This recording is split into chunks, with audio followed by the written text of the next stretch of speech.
This is VOA Africa.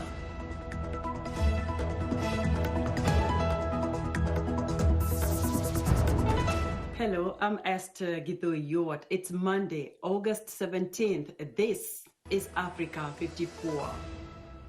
Due to the global outbreak of COVID-19, Voice of America is taking every necessary precaution to safeguard its employees, so our broadcast will look a little different today and in the near future as we, out of an abundance of caution, reduce our staffing at VOA headquarters here in Washington.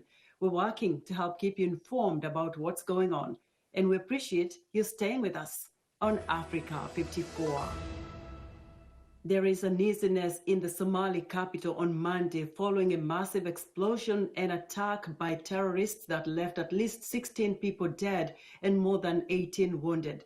Officials and witnesses told VOA that a car bomb exploded outside the elite hotel at Mogadishu's Lido beach. A short time later, armed gunmen stormed the hotel. Security forces arrived and battled the gunmen. The terrorist group Shabbab is claiming responsibility for the heinous act.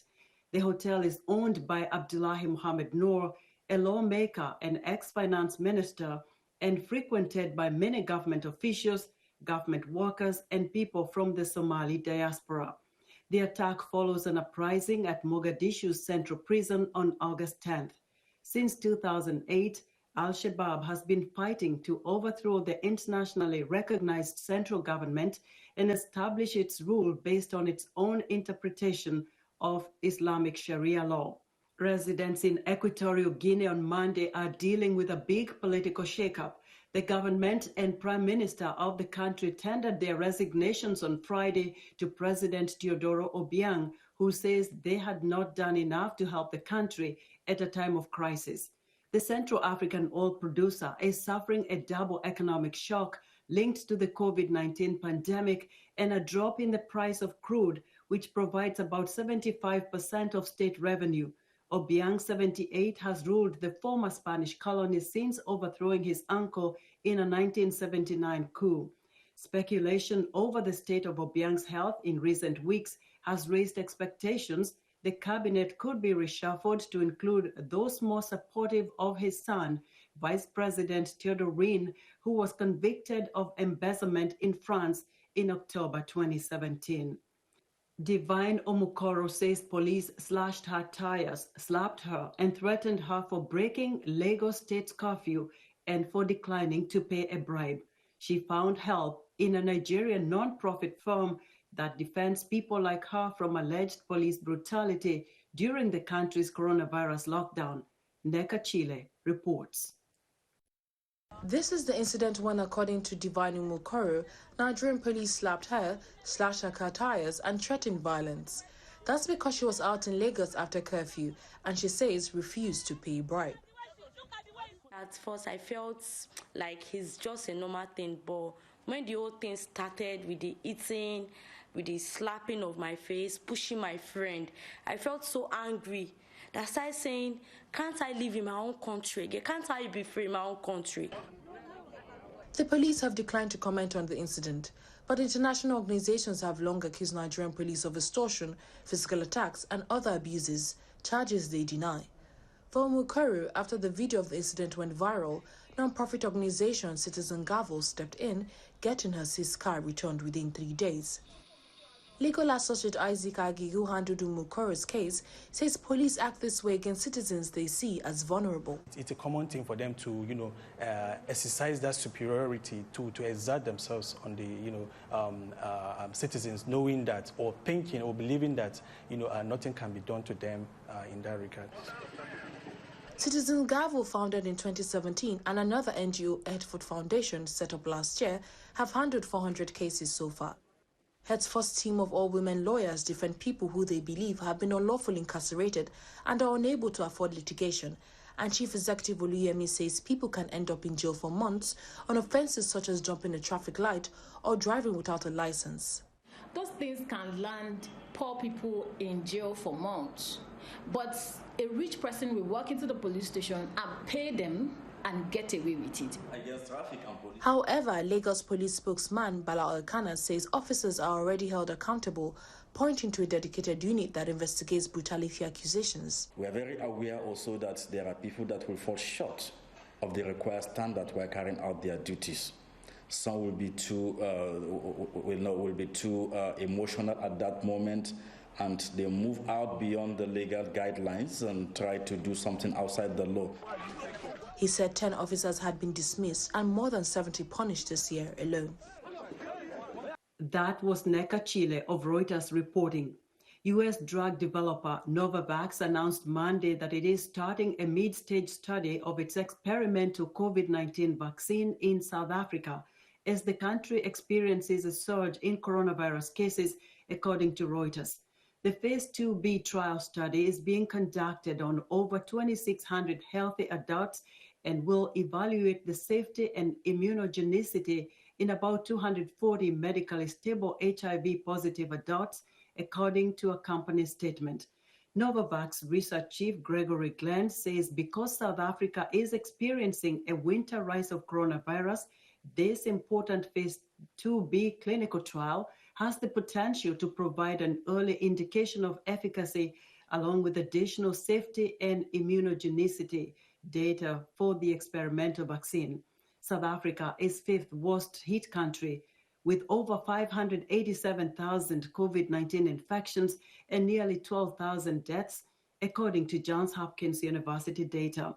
Novavax says the Bill and Melinda Gates Foundation is providing a $15 million grant towards the clinical trial. South Africa is set to begin new lockdown restrictions at 12 a.m. on Tuesday. Under Level 2, President Cyril Ramaphosa says inter-provincial travel and family and social visits will be permitted.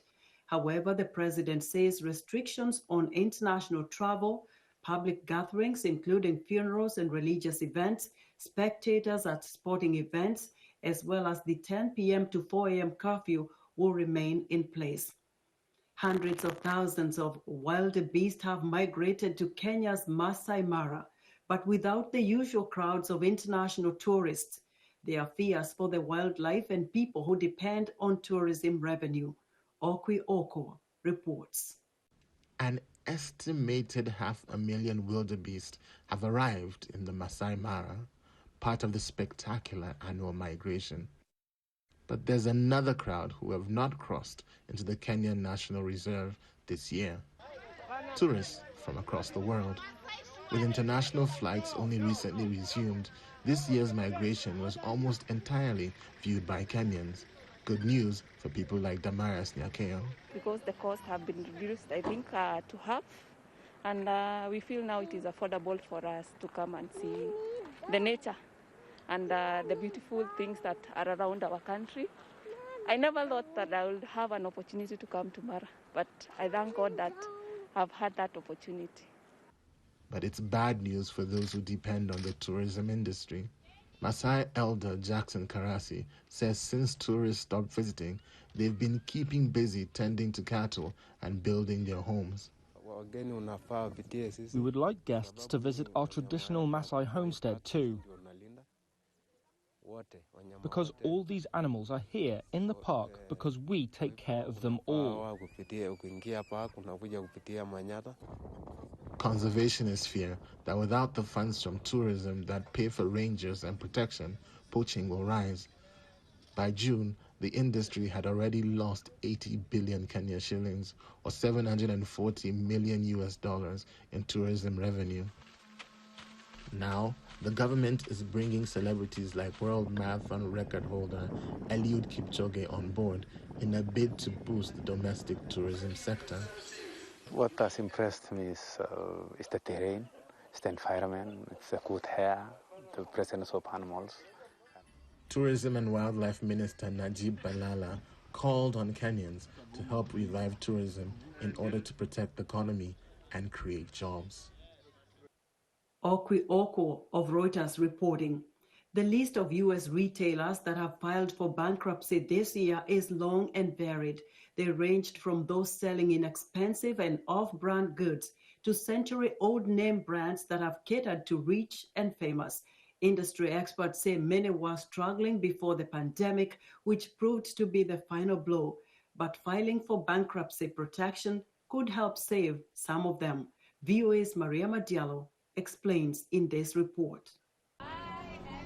Lord & Taylor recently joined a long list of U.S. retailers hit hard by stay-at-home orders spawned by the coronavirus pandemic. Launched in 1824, the department store found in dozens of American shopping malls recently filed for Chapter 11 bankruptcy protection. And it arguably was the straw that broke the camel's back. Another way to look at this is the pandemic and the associated economic recession accelerated what was already occurring in the industry. We had several retail bankruptcies before the pandemic, and others were teetering on the edge, but were trying to forestall bankruptcy. Months of shutdown in response to the pandemic caused merchandise sales from brick-and-mortar stores to fall precipitously. But Brian Marks says this could present an opportunity for these large operations to transform. If we look at the major ones of JCPenney, J.Crew, Neiman Marcus, Brooks Brothers, and Lord & Taylor, these are all very strategic moves for this industry to right-size and transform its cost structure. All these operations had significant debt and significant lease liability on the real estate side, except for Lord & Taylor. Mary Epner, co-founder of Reagent NYC, a retail analysis group, says Chapter 11 is not a death sentence. To the contrary, it's a tool to reorganize, restructure debt, and embark on a new business strategy. And you can evaluate your management, your supply chain, your vendor mix, your leases, and the leases become an important topic here. With numerous locations, stores need revenue to pay their rent in order to stick to their lease contracts. That became hard with the prolonged public health crisis. Lord & Taylor, maybe 45 locations. J.Crew, close to 500 locations. JCPenney, over 800 locations. They enter into leases for real estate to provide their bricks and mortar operations. JCPenney is another iconic department store chain that also filed for bankruptcy. The store that started over 100 years ago had nearly 85,000 employees before a reorganization that will see it close about a third of its nearly 850 stores nationwide. And what's going to happen, I just did a quick count of how many stores JCPenney is planning to close. I believe it's something like almost 160 stores. And 160 stores, they probably have anywhere from 150 to 200 people per store. It's a pretty staggering amount. Closing mall-based department stores affects every business that shares the mall space. And it causes a ripple effect throughout the mall because insofar as customers are still shopping JCPenney, they're coming there and then they're possibly going to a Gap, a Victoria's Secret, a Bath and Body Works, or whatever. So it really hurts. And think about it, if you have a JCPenney and a Lord & Taylor in a mall and they're both closing, it can be pretty shocking and devastating. Both Epner and Marks say not all employees will lose their jobs, but there may be a transformation with not so much direct customer service in the store, but more online or in a warehouse for distribution purposes. Mariama Diallo, VOA News, Washington. We're excited to hear what you think about Africa 54 and the stories we cover. Join the discussion on Facebook. The address is Africa 54. We're also streaming our broadcast live on Facebook. Please watch and share our show with your friends. Also check out our headlines 24/7 on voaafrica.com. Still to come, COVID-19 forces U.S. political parties to hold their presidential conventions remotely. We'll be right back.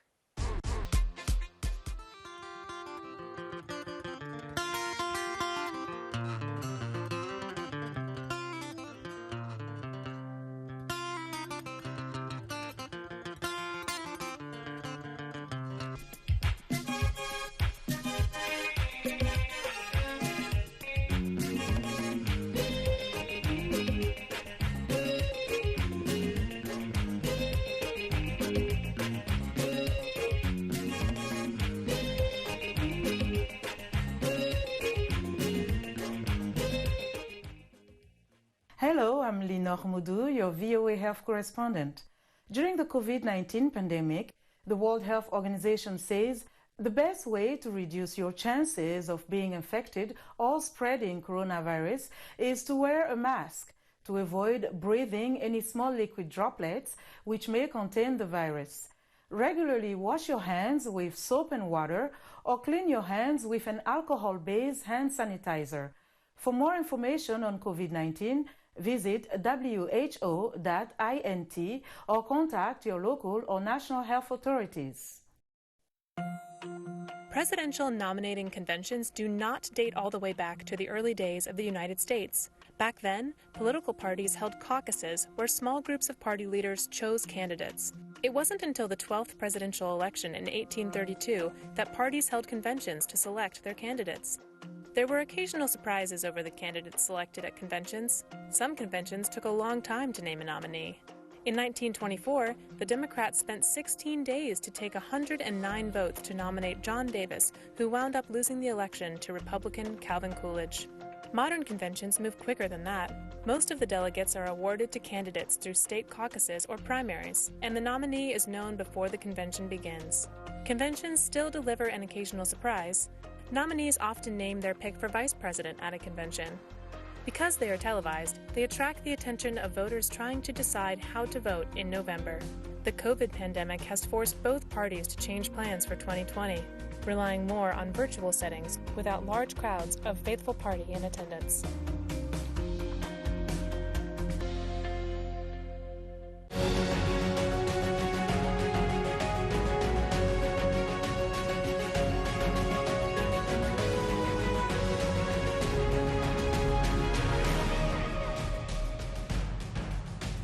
Welcome back to Africa 54. Presumptive Democratic presidential nominee Joe Biden looks to make it official this week when he formally accepts his party's nomination at the Democratic National Convention.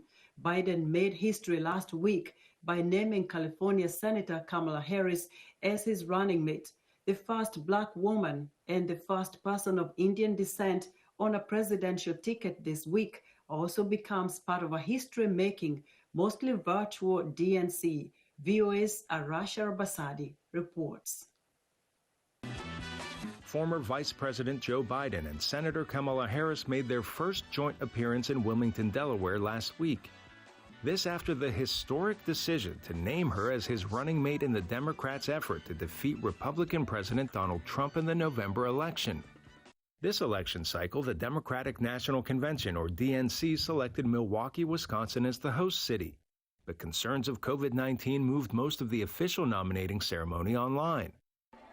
It will still feature party heavyweights, past and present, from former Democratic presidential nominee Hillary Clinton and former President Barack Obama to Alexandria Ocasio-Cortez, the first-term representative from New York. Former presidential candidate and current Senator Bernie Sanders says Harris bolsters the party's ticket. I believe that Kamala is, as somebody who has known her for a number of years, incredibly smart, incredibly tough. And I would not like to be Vice President Pence in a debate with her. I think she's an asset for the Biden campaign, and I think she's going to do great on the campaign trail. I heard it today that she doesn't meet the requirements. And by the way, the lawyer that wrote that piece is a very highly qualified, very talented lawyer. President Trump at a recent news conference in Washington said he heard compelling arguments questioning Harris's eligibility to run in response to a question from VOA. Harris was born in Oakland, California, and critics compared Trump's remarks to his previous false allegations questioning former President Obama's U.S. citizenship. I'm signing this because I am in this race to win. Senior Trump campaign advisor Jason Miller blames the news media for focusing on the issue regarding Harris's eligibility. This is something the media keeps bringing up, whether to him in his press conferences or even in interview formats like this where it's being brought up. It is not something that anyone in our campaign is talking about. The president said that it's not something that pursuing, not something that we're interested in. And in our opinion, it is case closed, end of story, and the only folks who keep bringing it up are the media. The one thing that remains undisputed is the upcoming Democratic National Convention, where Biden is expected to receive and accept the party's nomination for the presidency. The DNC runs from August 17th to the 20th. Trump will accept his party's nomination at the Republican National Convention that begins on the 24th. Arash Arabasadi, VOA News, Washington. For the first time, U.S. political parties are holding their presidential nominating conventions remotely, canceling multi-day extravaganzas that in the past election cycles have boosted the economies of host cities. VOA's Ken Farabaugh reports from Milwaukee, Wisconsin, where until the pandemic, tens of thousands of Democrats were expected to gather this week to nominate former Vice President Joe Biden. Instead of welcoming guests on her tour buses or taking convention delegates on restaurant trips, have a great weekend. Bye. Teresa Nemitz is desperately trying to keep her drivers and guides employed and her business afloat by boxing and delivering Wisconsin-made goods. We're not doing any tours. You know, Americans are just not comfortable with traveling right now. Creating care packages is about breaking even and keeping our staff on board. What was supposed to be a phenomenal year for her company, Milwaukee Food and City Tours, has now forced her to overhaul her business model. 2020 was the year of Milwaukee, and we were excited for really the best financial year that we ever were going to have. Nemitz had hoped tens of thousands of visitors flocking to the city during the Democratic National Convention would boost her bottom line.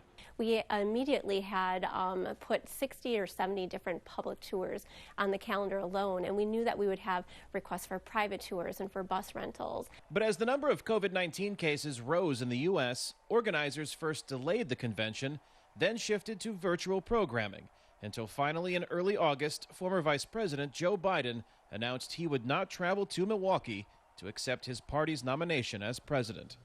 There will be no convention goers spending money in Milwaukee, a city known for brewing beer and a state known for cheesemaking. As disappointed as I am that we can't show off the city, our priorities have to be on helping people get their lives back in order. And that means working our way through the COVID-19 crisis. For Teresa Nemitz, 2020 went from great to grim in a matter of days. Did you have a box or puffs or both? A box.